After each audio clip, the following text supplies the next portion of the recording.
పవన్ కళ్యాణ్ ఎంపీగా పోటీ చేయనున్నారు. కాకినాడ పార్లమెంటు స్థానం నుంచి ఎంపీగా బరిలోకి దిగనున్నారు. ఎంపీగా ఎమ్మెల్యేగా రెండు చోట్ల పవన్ పోటీ చేస్తారని కొన్ని రోజులుగా ప్రచారం జరిగింది. బీజేపీ పెద్దల సూచనతో ఎంపీగా పోటీ చేయనున్నారు పవన్ కళ్యాణ్. గతంలో పలుమార్లు కాకినాడ లోక్సభ నియోజకవర్గ నేతలతో సమావేశమైన పవన్ తన పోటీ విషయాన్ని చెప్పకుండానే నేతలను పరిస్థితిపై ఆరా తీశారు. కాకినాడ లోక్సభ పరిధిలో జనసేనకు బలమైన ఓటు బ్యాంక్ ఉంది అంటున్నాయి సర్వేలు. కాకినాడ పార్లమెంటు పరిధిలో 7 అసెంబ్లీ స్థానాలున్నాయి. కాకినాడ పార్లమెంటు పరిధిలో తుని, ప్రతిపాడు, అలాగే పిఠాపురం, కాకినాడ, జగ్గంపేట, పెద్దాపురం స్థానాలున్నాయి. పవన్ కళ్యాణ్ ఎంపీగా పోటీ చేయనున్నారు. దీనికి సంబంధించిన లేటెస్ట్ అప్డేట్స్ అందించడానికి మా AP input editor Chandrasekhar Vijayawada నుంచి లైవ్లో అందుబాటులో ఉన్నారు. చంద్రశేఖర్, పవన్ కళ్యాణ్ ఎంపీగా పోటీ చేయనున్నారు అని ఒక సమాచారం అయితే అందుతోంది. సో కాకినాడ పార్లమెంటు స్థానం నుంచి పోటీకి దిగే అవకాశం ఉంది అంటున్నాయి. సో కాకినాడని ఎందుకు పవన్ కళ్యాణ్ చూస్ చేసుకున్నారు అనే ప్రశ్న తలెత్తుంది. దీనికి సంబంధించి మీ దగ్గర ఉన్న లేటెస్ట్ అప్డేట్స్ ఏంటి?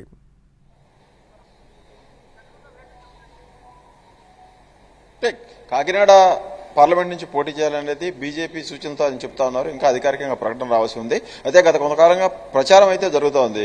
పవన్ కళ్యాణ్ అటు ఎమ్మెల్యేకి ఇటు ఎంపీకి పోటీ చేస్తారు, ఎమ్మెల్యేతో పాటు ఎంపీకి ఎక్కడ పోటీ చేస్తారనే చర్చ జరుగుతుంది. అయితే ఇవాళ ఢిల్లీలో బీజేపీ పొత్తుల కోసం అక్కడే ఉన్న జనసేన అధ్యక్షుడు పవన్ కళ్యాణ్ కానీ చంద్రబాబు కానీ పలుమార్లు సమావేశమయ్యారు. అలాగే బీజేపీ పెద్దలతో కూడా సమావేశమయ్యారు. మనం చూస్తా ఉన్నాం ఉదయం నుంచి కూడా. ఆ ఉదయం జరిగే సమావేశంలో బీజేపీ నాయకులు అధినాయకత్వం పవన్ కళ్యాణ్ ను కాకినాడ పార్లమెంట్ నియోజకవర్గం నుంచి పోటీ చేసిందిగా సూచించినట్టుగా తెలుస్తుంది. దాంతోనే పవన్ కళ్యాణ్ వ్యూహం మార్చుకున్నట్టుగా చెప్తా ఉన్నారు. ఎందుకంటే వాస్తవంగా చూసుకుంటే పవన్ కళ్యాణ్ సీఎం అవుతాడు, పవన్ కళ్యాణ్ కు సీఎం పదవిలో వాటా వస్తుంది, అధికారం కావాలి అనేది చాలా మంది మాట్లాడుకుంటా ఉన్నారు. ఆ పార్టీ డిమాండ్ కూడా అది. అయితే 24 అసెంబ్లీ సీట్లకు మాత్రమే జనసేన ఈసారి ఎన్నికల్లో పరిమితం అవుతున్న నేపథ్యంలో జనసేనకు ఆ 24 సీట్లలో వచ్చే సీట్లన్నీ, గెలిచే సీట్లన్నీ, పోయే సీట్లు అనేది తెలియదు కాబట్టి చంద్రబాబు నాయుడుకు ఆస్కారం ఇస్తూ, ముఖ్యమంత్రిగా ఆయనకు అవకాశం ఇస్తూ, ఇక్కడ ఎలాగో అవకాశం ఉండదు కాబట్టి పార్లమెంటుకు వెళ్లడం ద్వారా అటు కేంద్రానికి దగ్గరకు ఉండటం, కేంద్ర పార్టీ బీజేపీకి దగ్గరగా ఉండే అవకాశం పవన్ కళ్యాణ్కి ఉంటుంది కాబట్టి పవన్ కళ్యాణ్ పార్లమెంటుకు పోటీ చేయాలని బీజేపీ సూచించడం, దానికి పవన్ కళ్యాణ్ అంగీకరించినట్టు చెప్తున్నారు. ఇక దీనికి సంబంధించి అధికారిక ప్రకటన అయితే రావాల్సి ఉంది. రఫీ, మొత్తంగా చూసుకుంటే కాకినాడ అటు టీడీపీ కానీ, ఇటు జనసేన కానీ, బీజేపీ కానీ ఈ 3 పార్టీల కూటమికి ఇది సేఫెస్ట్ సీటుగా చెప్పొచ్చు మనం. ఎందుకంటే 2009లో ప్రజారాజ్యం పార్టీ తరఫున అక్కడ ఇప్పుడు వైసీపీ అభ్యర్థిగా అక్కడ పోటీ చేస్తున్న శర్మశెట్టి సునీల్ అప్పుడు ప్రజారాజ్యం అభ్యర్థిగా పోటీ చేస్తే ఆయనకి 2,39,000 ఓట్లు వచ్చాయి. అలాగే 2014లో జనసేన మద్దతుతోటి టీడీపీ అభ్యర్థిగా పోటీ చేసిన తోట నరసింహం కూడా అక్కడ గెలిచిన పరిస్థితిని మనం చూసాం. 2019కి వచ్చేటప్పటికి 2019 ఎన్నికల్లో జనసేన విడిగా పోటీ చేసింది. జనసేన అభ్యర్థికి ఆ ఎన్నికల్లో 1,32,000 ఓట్లు వచ్చాయి. అదే ఎన్నికల్లో టీడీపీ అభ్యర్థిగా పోటీ చేసిన ఇదే చలమశెట్టి సునీలు 25,000 ఓట్లతోటి వైసీపీ అభ్యర్థి వంగాగీత మీద ఓడిపోయిన పరిస్థితి ఉంది. అంటే దాదాపు దగ్గర దాకా వచ్చారు. ఒక పార్లమెంట్ నియోజకవర్గంలో కేవలం 7 నియోజకవర్గాలు ఉంటే ఒకే ఒక చోట టీడీపీ నెగ్గింది. అది పెద్దాపురంలో నిమ్మకాయల చంద్రరాజప్ప, ఆయన ఒకడే గెలిచాడు ఆ 7 నియోజకవర్గంలో.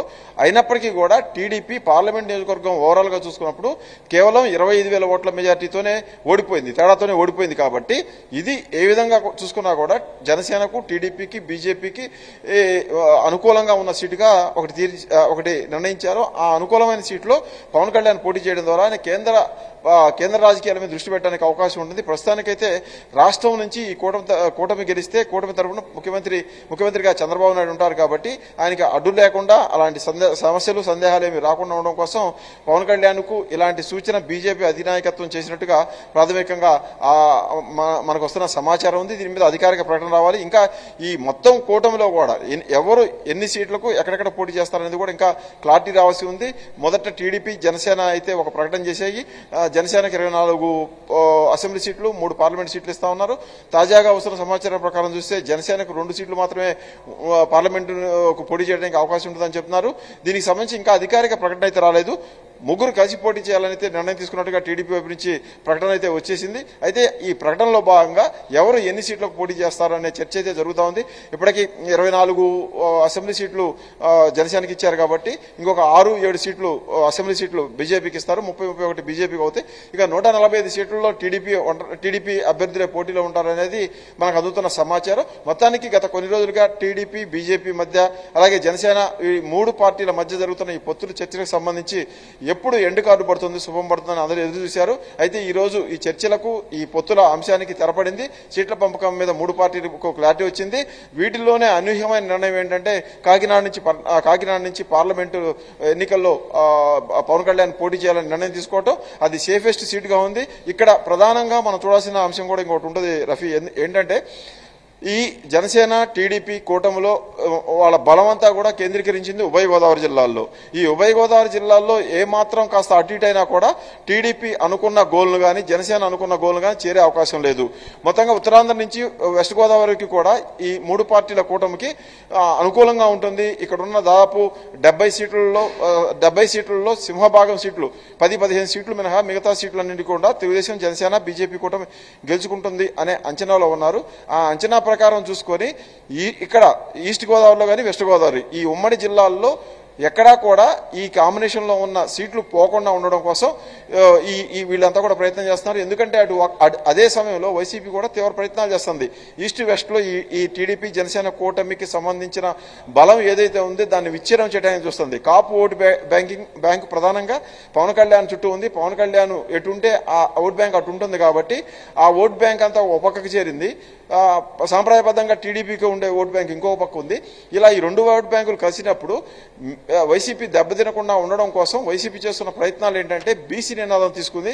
అక్కడ ప్రధానంగా బలీయంగా ఉండే శెట్టి బడ్జెట్కు ప్రాధాన్యత ఇస్తుంది. ఎంపీ సీట్ల విషయంలో కానీ ఎమ్మెల్యే సీట్ల విషయంలో కానీ బీసీ అనే నినాదాన్ని వైసీపీ తీసుకుంది. రాజమండ్రి ఎంపీగా ఉన్న భరత్ని తీసుకొచ్చి రాజమండ్రిలో ఎమ్మెల్యేగా పోటీ చేస్తా ఉన్నారు. అలాగే రామచంద్రపురంలో ఎమ్మెల్యేగా ఉండి మంత్రిగా ఉన్న చెల్లుబోయిన వేడిని కూడా తీసుకొచ్చి రాజమండ్రి రూరల్లో పోటీ చేపిస్తా ఉన్నారు. అలాగే శెట్టిబల్జ సామాజిక వర్గానికి సంబంధించిన అభ్యర్థిని తీసుకొచ్చి రాజమండ్రి ఎంపీ సీటుకు పోటీ చేపిస్తున్నారు. అలాగే నర్సాపురంలో కూడా అదే స్ట్రాటజీని వైసీపీ ఫాలో అవుతోంది. అలాగే ఏలూరులో కూడా మంత్రి నాగేశ్వరరావు కొడుకుని తీసుకొచ్చి అక్కడ యాదవ్ సామాజిక వర్గానికి సంబంధించిన మంత్రి నాగేశ్వరరావు కొడుకుని తీసుకొచ్చి ఏలూరులో పోటీ చేపిస్తుంది. అంటే కౌంటర్ ఇస్తా ఉంది వైసీపీ. టీడీపీ కాపు బలాన్ని నమ్ముకుంటే టీడీపీ సాంప్రదాయ ఓట్లు నమ్ముకుంటే ఆ 2 వర్గాలకు చెక్కు పెట్టే విధంగా బీసీలందరినీ ఏకం చేసే ప్లాన్ తోటి వైసీపీ పావులు కదుపుతున్న నేపథ్యంలో అక్కడ కూడా వాళ్ళు అంచనా ప్రకారం టీడీపీ జనసేన వేసుకున్న అంచనా ప్రకారం సీట్లు చెక్కు చెదరక ఉండాలి, చెల్లు చెదరకుండా ఉండాలి ఓట్లు అనే ఉద్దేశంతో పవన్ కళ్యాణ్ ఇంకా కాకినాడ పార్లమెంట్ నియోజకవర్గంలో పోటీ చేస్తే ఆ 7 నియోజకవర్గాలతో పాటు ఇటు పక్కనే ఉన్న వెస్ట్ గోదావరి మీద కూడా ఆయన ప్రభావం పడుతుంది. కాబట్టి ఆ 2 జిల్లాల్లో ఉన్న 34-35 సీట్లన్నీ కూడా సేఫ్ గా ఉంటాయి. కాబట్టి అందుకోసం మొదటి నుంచి కూడా చంద్రబాబు నాయుడు కూడా పవన్ కళ్యాణ్ ను ఇలాంటి ఆలోచన చేయమని సూచిస్తున్నట్టుగా వార్తలు వస్తున్నాయి. ఇప్పుడు వచ్చిన సమాచారం ప్రకారం చూసుకుంటామంటే చంద్రబాబు నాయుడు చేసిన సూచన కానీ బీజేపీ అధినాయకత్వం చేసిన సూచన కానీ ఉమ్మడిగా కోమటమి ప్రయోజనాల కోసమే అన్నట్టుగా మనకు అర్థమవుతోంది. కేవలం భీమవరంలోనో లేకపోతే పిఠాపురంలోనో అసెంబ్లీకి పవన్ కళ్యాణ్ పోటీ చేయడం ద్వారా ఆయన పరిధి తక్కువగా ఉంటుంది కాబట్టి ఒక అసెంబ్లీ నియోజకవర్గానికి పరిమితమై ఉండాల్సి ఉంటుంది. కాబట్టి అలా కాకుండా 7 నియోజకవర్గాల్లో ఆయన ప్రభావం పడితే ఆ 7 నియోజకవర్గాల్లో కూడా కాపోట్ల ప్రభావం ఉంటుంది. కాబట్టి ఆ 7 నియోజకవర్గాలను కూడా గెలుచుకోవడానికి అవకాశం ఉంటుంది. అదే సమయంలో మిగతా రాజమండ్రి పార్లమెంట్ కానీ ఇక్కడ ఉన్న నర్సాపురం పార్లమెంట్ కానీ ఏలూరు పార్లమెంట్ కానీ ఈ అన్ని పార్లమెంట్ల మీద ఆయన ప్రభావం ఉంటుంది. ఆ పక్కనే ఉన్న వైజాగ్ మీద కూడా ఆయన ప్రభావం చూపించే అవకాశం ఉంటుంది. కాబట్టి ఆయన్ని మధ్య మార్గంగా ఈ కాకినాడ పార్లమెంటు నియోజకవర్గం నుంచి పోటీ చేయించడం ద్వారా అన్ని రకాలుగా కూడా ఈ కూటమికి ప్రయోజనం కలిగించడానికి అవకాశం ఉంటుంది అనే లెక్కలను టీడీపీ జనసేన కూటమి వేసుకున్నట్టుగా తెలుస్తా ఉంది. ఇక అధికారిక ప్రకటన ఒకటే రావాల్సి ఉంది. పార్లమెంటుకు వెళ్ళడానికి బీజేపీ అధినాయకత్వం చేసిన మనం ఒకసారి చూసుకున్నట్టయితే 2014 టీడీపీ అభ్యర్థి తోట నరసింహం కేవలం 3000 ఓట్ల మెజార్టీతోనే గెలవడం జరిగింది టీడీపీ తరపున ఎంపీ అభ్యర్థిగా. అలాగే 2019 మనం చూసుకుంటే వంగా గీత 25,000 ఓట్ల మెజార్టీతో గెలిచారు. సో ఒక వ్యూహం ప్రకారమే ముందు నుంచి కాకినాడలో ఎంపీగా పోటీ చేయాలని కాకినాడ పార్లమెంట్ స్థానం నుంచి ఉన్నారు పవన్ కళ్యాణ్ అని మనం అనుకోవచ్చు అంటారా? ఖచ్చితంగా తోట నరసింహం 3,000తో గెలిచారంటే అదే ఎన్నికల్లో మనం ఇంతకుముందు చెప్పుకున్నట్టుగా చలమలశెట్టి సునీల్ జనసేన అభ్యర్థిగా అక్కడ పోటీ చేస్తే ఆయనకి 2,85,000 ఓట్లు వచ్చాయి. అంటే ఆయన 3,000 ఓట్లకి ఈ 2,80,000 ఓట్లు లేదా 2 లక్షల ఓట్లు కలుపుకున్నా కూడా ఆ సీటును జనసేన ఈజీగా లేకపోతే టీడీపీ అంతకంటే ఎక్కువ మెజార్టీతో గెలుచుకునే అవకాశం ఉంటుంది. మొన్న వంగాకైతే 25 ఓట్లతో గెలిచారు, 25,000 ఓట్ల మెజార్టీతో గెలిచారు. ఆ ఎన్నికల్లో జనసేన విడిగా పోటీ చేసింది. ఆ ఎన్నికల్లో జనసేన అభ్యర్థిగా జ్యోతుల వెంకటేశ్వరరావు పోటీ చేశారు. ఆయన 1,30,000 1,35,000 ఓట్లు తెచ్చుకున్నారు. అంటే కొత్తగా పార్టీలోకి వచ్చారు జ్యోతుల వెంకటేశ్వరరావు, ఆ ప్రాంతానికి పరిచయం ఉన్న నేత అయినప్పటికీ కూడా 7 నియోజకవర్గాల్లో కలిపి 1,35,000కు పైగా ఓట్లు వచ్చాయి. అంటే 25,000 ఓట్లతో గెలిచిన వైసీపీ అభ్యర్థి ఈ టీడీపీ జనసేన రెండు కలిసి ఉంటే 6 ఎన్నికల్లోనే ఓడిపోయే పరిస్థితి ఉంటుంది. ఒక కాకినాడ రూరల్లోనే కాదు, మనం నర్సాపురంలో చూసుకుంటే రఘురామకృష్ణరాజు 30,000 చిల్లరతో గెలిచాడు. అక్కడ నాగబాబు పవన్ కళ్యాణ్ సోదరుడు నాగబాబు పోటీ చేశారు. ఆయనకి దాదాపు 2,25,000 పైగా ఓట్లు వచ్చాయి నర్సాపురంలో. అంటే అక్కడ వైసీపీ 25,000 30,000 ఓట్ల మెజార్టీతో గెలిచింది. 25,000 30,000 ఓట్ల తేడాతోటి టీడీపీ ఓడిపోయింది. అదే సమయంలో ఒంటరిగా పోటీ చేసిన జనసేనకు దాదాపు 2 లక్షల పైగా ఓట్లు వచ్చాయి. అంటే ఆ రెండు పార్టీలు గెలిస్తే ఆ రోజే నర్సాపురం సీట్ని కైవసం చేసుకోవడానికి అవకాశం ఉండేది.